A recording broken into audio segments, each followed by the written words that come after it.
The Battle of Marston Moor, fought on July 2, 1644, was one of the most significant engagements of the English Civil War, marking a decisive victory for the parliamentarian forces.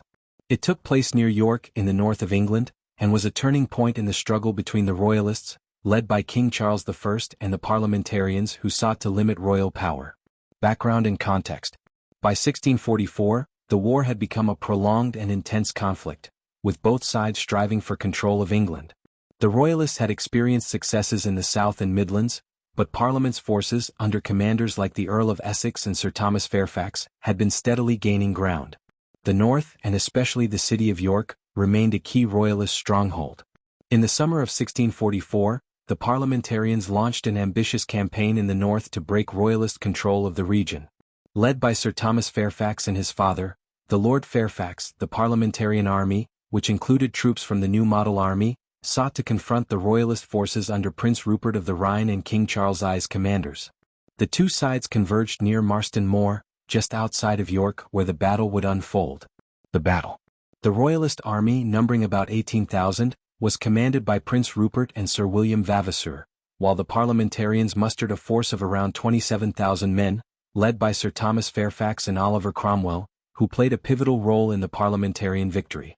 The two armies met on Marston Moor, a broad expanse of land with open terrain, which was advantageous for cavalry operations.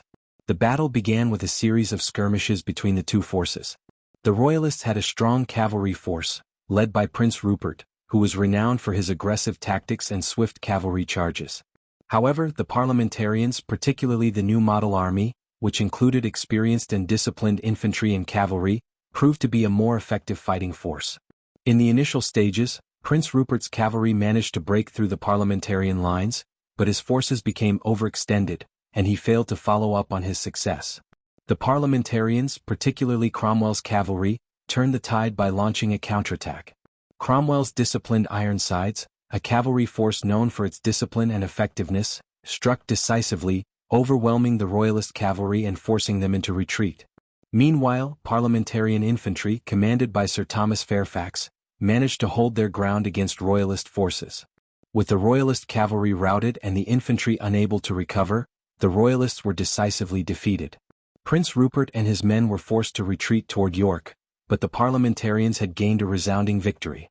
Aftermath and consequences. The victory at Marston Moor was a crushing blow to the Royalist cause.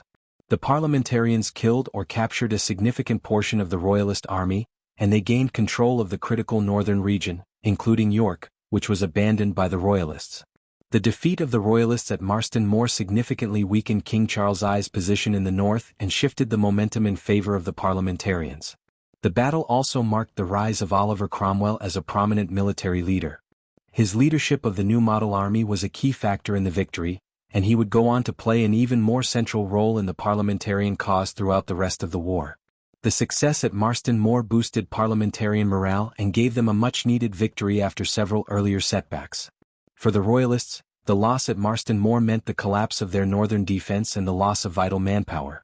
Despite the setback, King Charles I continued to pursue the war, but the Royalists would never fully recover from the defeat. Legacy. The Battle of Marston Moor remains one of the pivotal engagements of the English Civil War. It marked a decisive turning point, with the parliamentarians securing control of the north and weakening Royalist power. It also demonstrated the growing effectiveness of the New Model Army, which would go on to dominate the conflict. The battle is often considered one of the most important in the history of the Civil War, as it solidified Parliament's military position and set the stage for future victories, including the Battle of Naseby, 1645, which would lead to the eventual defeat of the Royalists and the execution of King Charles I.